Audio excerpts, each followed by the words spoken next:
Trailer ಮೂಲಕ ಸಖತ್ sound ಮಾಡ್ತಾ ಇರೋ ಸವರ್ಣ ದೀರ್ಘಸಂಧಿ ಸಿನಿಮಾಗೆ ಈಗ ಆನೆ ಬಲ ಬಂದಂತಾಗಿದೆ. ಮನೋಮೂರ್ತಿ ಮೆಲೋಡಿ ಮ್ಯೂಸಿಕ್ ಮೂಲಕ ಸಿನಿ ರಸಿಕರನ್ನ ತನ್ನ ಸಿನಿಮಾ ಕಡೆ ನೋಡುವ ಹಾಗೆ ಮಾಡ್ತಾ ಇರುವ ಈ ಚಿತ್ರದ ಆಡಿಯೋವನ್ನು ಸ್ಯಾಂಡಲ್ವುಡ್ನ ವಿಕಟ ಕವಿ ಯೋಗರಾಜ್ ಭಟ್ ಬಿಡುಗಡೆ ಮಾಡಿದ್ರು. ಚಿತ್ರಕ್ಕೆ ಬಂಡವಾಳ ಹೂಡಿ ಮ್ಯೂಸಿಕ್ ನೀಡೋ ಮನೋಮೂರ್ತಿ ಮತ್ತು ಯೋಗರಾಜ್ ಭಟ್ ಇಬ್ಬರ ನಡುವೆ ಅವಿನಾಭಾವ ನಂಟಿದೆ. ಮನೋಮೂರ್ತಿ ಅವರ ಕರೆಗೆ ಸವರ್ಣ ದೀರ್ಘಸಂಧಿ ಸಿನಿಮಾದ ಆಡಿಯೋ ಲಾಂಚ್ ಮಾಡಿದ ಭಟ್ರು ಅವರ ಸ್ಟೈಲ್ನಲ್ಲೇ ಇದು ಹೊಸ ಬ್ರ್ಯಾಂಡ್ ಟೀಮ್, ಇದು ಹೊಸ ತಳಿಯ ಸಿನಿಮಾ. ಈ ಸಿನಿಮಾ ಕನ್ನಡ ಚಿತ್ರರಂಗದಲ್ಲಿ ಹೊಸ ಭಾಷ್ಯ ಬರೆಯುವ ಸಾಧ್ಯತೆ ಇದೆ. ಈ ಸಿನಿಮಾ ಗೆಲ್ಲಬೇಕು, ನಿಲ್ಲಬೇಕು, ಆ ಅರ್ಹತೆ ಈ ಸಿನಿಮಾಗೆ ಮತ್ತು ಚಿತ್ರತಂಡಕ್ಕೆ ಇದೆ ಅಂತ ಆಶೀರ್ವಾದ ಮಾಡಿದ್ರು. ವೀರೇಂದ್ರ ಶೆಟ್ಟಿ ನಿರ್ದೇಶನ ಮತ್ತು ನಟನೆಗೆ ಗುಡ್ ಲಕ್ ಹೇಳಿದ್ರು. ಇನ್ನು ಸವರ್ಣ ದೀರ್ಘಸಂಧಿ ಇದೇ ತಿಂಗಳು ರಾಜ್ಯಾದ್ಯಂತ ರಿಲೀಸ್ ಆಗಲಿದ್ದು, ಈ ಚಿತ್ರಕ್ಕೆ ಯೋಗರಾಜ್ ಭಟ್ ಮಾತು ಇನ್ನಷ್ಟು ಆನೆ ಬಲ ಬಂದಂತಾಗಿದೆ. ಸವರ್ಣ ದೀರ್ಘಸಂಧಿ ಸಿನಿಮಾವನ್ನ ವೀರೇಂದ್ರ ಶೆಟ್ಟಿ ಡೈರೆಕ್ಟ್ ಮಾಡಿದ್ದು, ಅವರ ಜೊತೆಗೆ ಪ್ರತಿಭಾವಂತ ತಾರಾ ಬಳಗವಿದೆ. ಮನೋಮೂರ್ತಿ ಸಂಗೀತದ ಜೊತೆಗೆ ನಿರ್ಮಾಣದಲ್ಲೂ ಕೈ ಜೋಡಿಸಿದ್ದಾರೆ. ಬೀರು ಟಾಕೀಸ್ ಲೈಲಾಕ್ ಎಂಟರ್ಟೈನ್ಮೆಂಟ್ಸ್ ಬ್ಯಾನರ್ನಲ್ಲಿ ಈ ಚಿತ್ರ ಸಿದ್ಧವಾಗಿದೆ. ನಮಸ್ಕಾರ. ಫೈನಲಿ ಆಡಿಯೋ ಲಾಂಚ್ ಆಗ್ತಿದೆ ಸವರ್ಣ ದೀರ್ಘಸಂಧಿ. ಇವಾಗ ಶುರುವಾಗಿ ಜಸ್ಟ್ 8 months, ಜಾನ್ವರಿ ಫೆಬ್ರವರಿ ಟೈಮಲ್ಲಿ ಶುರುವಾಗಿದ್ದು ರೆಕಾರ್ಡಿಂಗು ಮತ್ತು ಕಂಪೋಸಿಂಗ್ ಅದೆಲ್ಲ. ಎನಿವೇ ಇವಾಗ thank you to Yogaraj Bhat ಮತ್ತು ಜಯಂತ್ ಕೇಕ್ನಿ ಮತ್ತು ಅಜಿತ್ ಅವ್ರಿಗೆ ಬಂದಿದ್ದಕ್ಕೆ. ಎಲ್ಲ ತುಂಬ ಬ್ಯುಸಿ ಸ್ಕೆಡ್ಯೂಲ್ ಬಂದಿದ್ದಾರೆ. ಮತ್ತು ಐ ಆಮ್ ಹ್ಯಾಪಿ ಟುಡೇ ನಮ್ಮ ಟೀಮ್ನವ್ರು ಎಷ್ಟೋ ಜನ ಇದ್ದಾರೆ, ಮ್ಯೂಸಿಕಲ್ ಟೀಮ್ ಎಲ್ಲ ಹೇಳಿ ಅಲ್ಲಿ ನೋಡಿ ಹಿಂದೆ ನವೀನ್, ಉಮೇಶ್, ಗೋಪಾಲ್ ಅವರು, ವೀಣೆ ನುಡ್ಸಿರೋರು, Shashi, all the singers, everybody and ತಾವೆಲ್ಲ ಇದ್ದೀರಾ. ಆ್ಯಂಡ್ ಇವಾಗ ನಾವು ಇನ್ನು ವೆರಿ ಕ್ವಿಕ್ಲಿ ಹೋಗ್ತೀವಿ, ಯಾಕಂದರೆ ಭಟ್ರು ಹ್ಯಾಸ್ ಟು ಲೀವ್.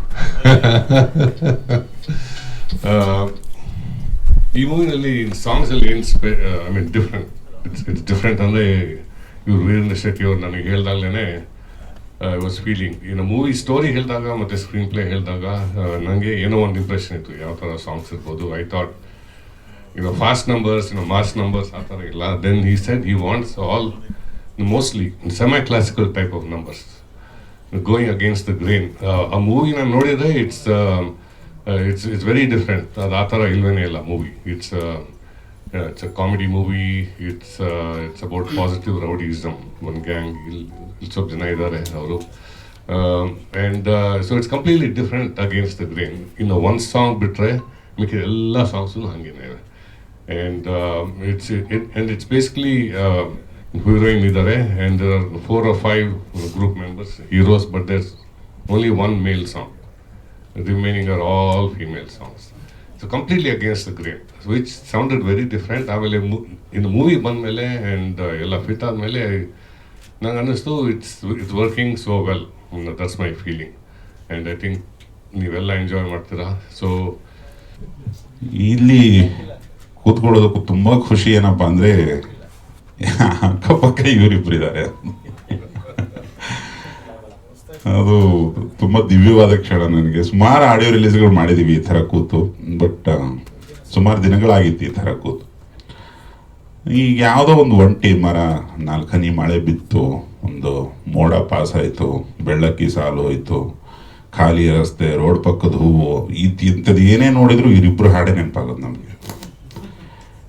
ಇದು ಬೆರೆತು ಬಿಟ್ಟಿದ್ದಾರೆ ಸಮಾಜದಲ್ಲಿ. ನಾನು ಹೇಳಬೇಕಾದ ಮಾತುಗಳನ್ನು ಆಲ್ರೆಡಿ ಯೋಗರಾಜ್ ಹೇಳಿದ್ದಾರೆ. ತುಂಬ ಖುಷಿಯ ಒಂದು ಆವರಣ ಇದು. ಆಮೇಲೆ ಸುಮಾರು 15 ವರ್ಷಗಳ ಹಿಂದೆ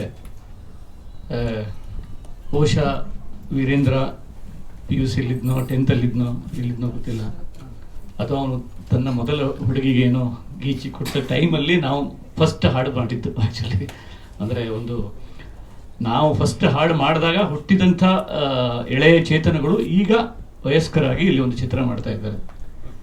ಹೀಗಾಗಿ ಭಾಳ ಖುಷಿ ಆಗ್ತಾ ಇದೆ. ಮತ್ತು ನಾವು ಕೂಡ ಇನ್ನೂ ಅಲ್ಲೇ ಈಸ್ತಾ ಇದ್ದೀವಿ ಅನ್ನೋದು ಕೂಡ ಒಂದು ಭಾಳ ಹಾರ್ಟನಿಂಗ್ ನ್ಯೂಸ್ ನಮಗೆ. ಅದು 15 ವರ್ಷದಿಂದ ಇನ್ನೂ ಕೂಡ ನಾವು ಅದನ್ನೇ ಮಾಡ್ತಾ ಇದ್ದೀವಿ ಅಂತ. ಅದಕ್ಕೆ ಯೋಗರಾಜ್ ನನ್ನನ್ನು ನಾನು ಯಾವತ್ತೂ ಹಾಡೇ ಬರೆದಿರಲಿಲ್ಲ. ನನ್ನನ್ನು ಈ ಹಾಡು ಬರೆಯುವಂಥ ಒಂದು ಕಾಯಕಕ್ಕೆ ತಳ್ಳಿ ಮಜಾ ನೋಡಿದಂಥ ವ್ಯಕ್ತಿಯವರು. ದಂಡೆ ಮೇಲೆ ನಿಂತ್ಕೊಂಡು ನನಗೆ ಈಸೆ ಬರ್ತಿರ್ಲಿಲ್ಲ, ಮೇಲಿಂದ ತಳ್ಳಿದ್ದಾರೆ ಅವರು, ಆ ಥರದವರು. ಸೊ ಮನೋಮೂರ್ತಿರು ಆಲ್ರೆಡಿ ಇದ್ದರು. ಆದರೆ ನನಗೊಂದು ಹೊಸ ಚಾಪ್ಟರನ್ನು, ನನ್ನ ಜೀವನದಲ್ಲಿ ಒಂದು ಹೊಸ ಮಗ್ಗುಲನ್ನು, ಹೊಸ ಕಲೆಯನ್ನು, ಹೊಸ ಕೌಶಲವನ್ನು ಕಲಿಯುವಂಥ ಒಂದು ರೆಸ್ಟ್ಲೆಸ್ ಆದಂಥ ಒಂದು ಕೆಲಸಕ್ಕೆ ಹಚ್ಚಿದವರು. ಸೊ ಇವರು ಇಲ್ಲಿರೋದು ಒಂದು ಇಡೀ ತಂಡ ಒಂದು ಫ್ರೆಂಡ್ಲಿ ಗ್ರೂಪ್ ಆಗಿ ಕಾಣ್ತಿರೋದು, ಅದು ಬಹಳ ಇಂಟ್ರೆಸ್ಟು. ಇಲ್ಲಿದ್ರೆ ಕಮರ್ಷಿಯಲಿ ಒಟ್ಟಾಗಿದ್ದಾಗ ಎಲ್ಲರೂ we are together, it's like A picnic ಅಂತೆಲ್ಲ ಮಾತಾಡ್ತಿರ್ತಾರೆ, ಅದು ಬೇರೆ. ಬಟ್ ಒಂದು ತಂಡದಲ್ಲಿರುವಂತಹ ಒಂದು ಬಾಂಧವ್ಯ ಇದೆಯಲ್ಲ, ಅದು ಕಾಣುತ್ತೆ. ಒಂದು ಫ್ರೆಂಡ್ಶಿಪ್ಗಾಗಿ ಮಾಡಿರೋದಾಗ್ಲಿ, ಅದರಲ್ಲಿ ಒಂದು ಜೀವ ಇದೆ ಅನ್ನೋದು ಗೊತ್ತಾಗುತ್ತೆ. ಆಮೇಲೆ ವೀರೇಂದ್ರ ಕವಿ ಹೃದಯದ ನಿರ್ದೇಶಕ, ಇದು ಸ್ವಲ್ಪ ರೇರ್ ಬ್ರೀಡ್. ಇದು ಯೋಗರಾಜ್ ಭಟ್ರ ಥರ ಅಂದರೆ ಸ್ವತಃ ಕವಿತೆ ಬರೆಯೋನು, ಸ್ವತಃ ಕವಿ ಹೃದಯ ಆಗಿರೋನು. ಕವಿ ಹೃದಯ ಅಂದರೆ ಮತ್ತೇನೂ ಅಲ್ಲ, ಅದನ್ನು ಸ್ಪೆಷಲ್ ಏನೂ ಅಲ್ಲಿ ವಾಲ್ಸ್ ಇರಲ್ಲ. ಮಾನವೀಯವಾದಂಥ ಮತ್ತು ಮಾನವಂತವಾಗಿರುವಂಥ ಹೃದಯನೇ ಕವಿ ಹೃದಯ. ಸೊ ಅಂಥ ಒಂದು ಕವಿ ಹೃದಯ ಇರುವಂಥ ವೀರೇಂದ್ರನ ರಚನೆ ಈ ಚಿತ್ರ.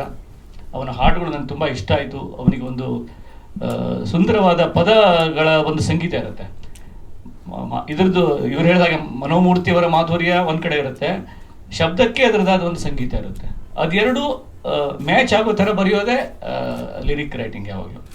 ಇಲ್ಲಿದ್ರೆ ಅದರೊಳಗಿನ ಸಂಗೀತನ ಇದು ಹಾಳು ಮಾಡುತ್ತೆ, ಅದು ಇದರೊಳಗಿನ ಸಂಗೀತನ ಅದು ಹಾಳು ಮಾಡುತ್ತೆ. ಅದು ಆಗದ ಹಾಗೆ ನೋಡಿಕೊಂಡ್ರೆ ಸಾಕು, ಹಾಡುಗಳು ಚೆನ್ನಾಗಿ ಜನಕ್ಕೆ ಮುಟ್ತವೆ. ಆಮೇಲೆ ಮನೋಮೂರ್ತಿಯವರ ಬಗ್ಗೆ ನಾನು ಹೇಳಲೇಬೇಕು. ಅಂದರೆ ನಾವು ತುಂಬ ಆಪ್ತರು. ಹೀಗೆ ಅದು ಕೆಲವರು ಪಾರ್ಟಿಯಲ್ಲಿ ಗಂಡ ಹೆಂಡತಿ ಪ್ರೀತಿ ತೋರಿಸ್ಕೊಳ್ತಿರ್ತಾರಲ್ಲ, ಆ ಥರ ಅಲ್ಲ ಇದು. ಅಂದರೆ ಪ್ರೀತಿ ಇಲ್ಲಿದ್ದಾಗ ತೋರಿಸ್ಕೊಳ್ಬೇಕಾಗ್ತದೆ, ಅದಲ್ಲ. ಇದು ತುಂಬ ಆಪ್ತವಾದ ಅನುಬಂಧ ನಮ್ಮದು. ಅವ್ರದ್ದು ನಮ್ಮಲ್ಲಿ ನಿರಾಭರಣ ಸೌಂದರ್ಯ ಅಂತ ಒಂದು ಶಬ್ದ ಇದೆ, ಅವ್ರದ್ದು ನಿರಾಭರಣ ಮಾಧುರ್ಯ. ಮನೋಮೂರ್ತಿಯವರ ನಿಜವಾದ ಎಸೆನ್ಸ್ ಅಂದರೆ ನಿರಾಭರಣ ಮಾಧುರ್ಯ. ಅದಕ್ಕೆ ಯಾವ ಅಲಂಕಾರನೂ ಬೇಡ, ಏನೇನೂ ಬೇಡ.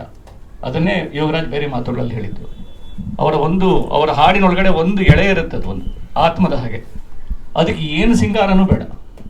ಅದಕ್ಕೆ ಸಿಂಗಾರ ಮಾಡ್ಲಿಕ್ಕೆ ಹೋದ್ರೆ ನಾವು ಗೊಮಟೇಶ್ವರನಿಗೆ ಶರ್ಟು ಪ್ಯಾಂಟು ತೊಡಿಸಿದ ಹಾಗೆ.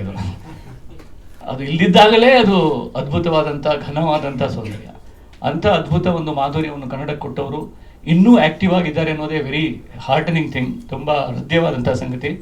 ಸೊ ತುಂಬ ಖುಷಿ ಆಗ್ತಾ ಇದೆ ಈ ತಂಡ, ಈ ಚಿತ್ರ ಕನ್ನಡಿಗರು ನೋಡಲಿ. ಯಾಕಂದರೆ ಕನ್ನಡಿಗರು ನಾವು ಭಾಳ ಮಾತಾಡ್ತೇವೆ, ಆದರೆ ಚಿತ್ರ ಇಲ್ಲ ಇನ್ನೂ ನೋಡಿಲ್ಲ ಸರ್ ಅಂತೇವೆ. ಏನಪ್ಪ ನೋಡಿದೇನೋ? ಇಲ್ಲ ನೋಡಬೇಕು ಸರ್ ಅಂತ.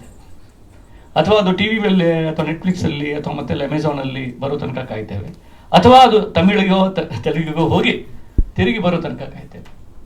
ಅದೇನೂ ಮಾಡದೆ ಹೇಗೆ ಪ್ರೀತಿಸುವ ಹುಡುಗಿಗೆ ನಾನು ಐ ಲವ್ ಯು ಅಂತ ಹೇಳೋದಕ್ಕೆ ಒಂದು ತರಾತುರಿ ಇರ್ತದಲ್ಲ, ಅದೇ ತರಾತುರಿಯಲ್ಲಿ ಜನ ಈ ಚಿತ್ರವನ್ನು ನೋಡಲಿ ಅಂತ ಹಾರೈಸ್ತೇನೆ, ಹಾಡುಗಳನ್ನು ಕೇಳಲಿ ಅಂತ ಹಾರೈಸ್ತೇನೆ.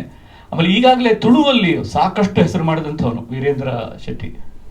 ಅದು ಬಹಳ ಒಂದು ಜೀವನ ಸತ್ವದ ಭಾಷೆ ಅದು ತುಳು. ಒಂದು ರೀತಿ ಅದು ಕಾಣೆ ಮೀನು ಬೇಕು, ಅದಕ್ಕೆ ಗಂಜಿ ಊಟ ಬೇಕು, ಕುಚ್ಚಲಕ್ಕಿ ಗಂಜಿ ಬೇಕು, ಆ ಥರದ ಸತ್ವದಿಂದ ಬಂದಂಥ ಒಂದು ಅಪ್ಪಟ ಕನ್ನಡ ಮತ್ತು ತುಳು ಪ್ರತಿಭೆ. ಅದು ಅಲ್ಲಿಂದನೇ ಬರಬೇಕಾದ ಬಹಳ ಇದೆ. ಮತ್ತು ಭಾಷೆಗೆ ಸಂಬಂಧಪಟ್ಟ ಒಂದು ದೊಡ್ಡ ಒಂದು ವ್ಯಾಕರಣ ಈ ಚಿತ್ರದಲ್ಲಿದೆ. ಭಾಷೆ ಮೊದಲಾಗಿ ನನ್ನ ಯೋಗರಾಜ್ ಭಟ್ ಸರ್, ನನ್ನ ಈ ಕೆಲಸಕ್ಕೆ ಕೈ ಹಾಕೋ ಮುಂಚೆ ಅವರ ಆಫೀಸ್ಗೆ ಹೋಗಿದ್ದೆ. ಓಕೆ, ಹಾಗೆ ಒಂದಷ್ಟು ಅದು ಉಗಿಯುವಂಗೋ ಅಲ್ಲ ಅದು ಪ್ರೋತ್ಸಾಹಿಸುವಂಗೋ ಹೆಂಗೋ ಅಂತೂ ಪುಷ್ ಅಂತೂ ಹೌದು. ಆರಂಭದಲ್ಲಿ ಹೋಗಿದ್ದೆ ನಾನು ಅವರ ಆಫೀಸಿಗೆ.